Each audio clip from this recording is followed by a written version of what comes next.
देशाच्या विकासासाठी लोकांना मुख्य प्रवाहात आणण्याऐवजी आपण परजीवींची जमात म्हणजे दुसऱ्यावर अवलंबून राहणाऱ्यांची जमात तर निर्माण करत नाही आहोत ना, असा स्पष्ट सवाल सर्वोच्च न्यायालयाने बुधवारी केला.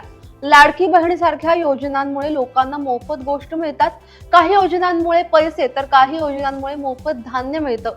त्यामुळे ते काम करण्यासाठी तयार होत नाहीत असं सर्वोच्च न्यायालयाने म्हटलंय. शहरी भागात बेघरांना निवारा देण्यासंदर्भातल्या प्रकरणाची सुनावणी सर्वोच्च न्यायालयात न्यायमूर्ती भूषण गवई आणि न्यायमूर्ती ऑगस्टिन जॉर्ज यांच्या खंडपीठासमोर झाली. त्यावेळी न्यायमूर्ती गवई म्हणाले की निवडणुकांआधी लाडकी बहीण आणि इतर योजना जाहीर केल्या जातात. त्याद्वारे मोफत मिळणाऱ्या वस्तू, रोख रकमेच्या लाभांमुळे लोक काम करण्यास तयार होत नाहीत.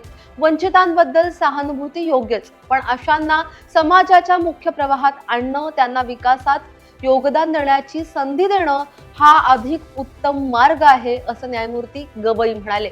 या सुनावणीत याचिकादारांचे वकील प्रशांत भूषण असं म्हणाले की काम उपलब्ध असूनही ते करण्याची इच्छा नसणारे तुलनेने कमी असतील.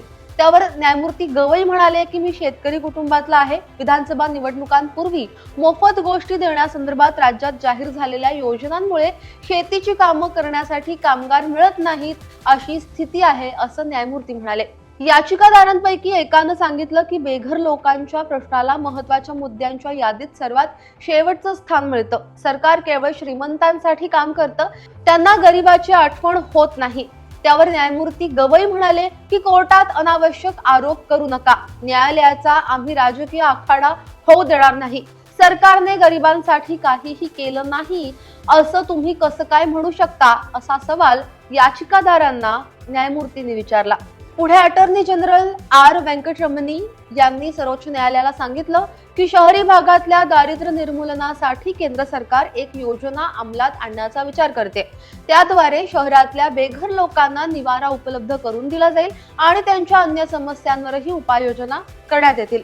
शहरी भागात दारिद्र्य निवारण योजना लागू व्हायला अजून किती वेळ लागेल याची माहिती केंद्र सरकारकडून घ्या, असं न्यायालयाने त्यावर व्यंकटरमणी यांना सांगितलं. या प्रकरणाची पुढची सुनावणी आता 6 आठवड्यांनंतर होणार आहे.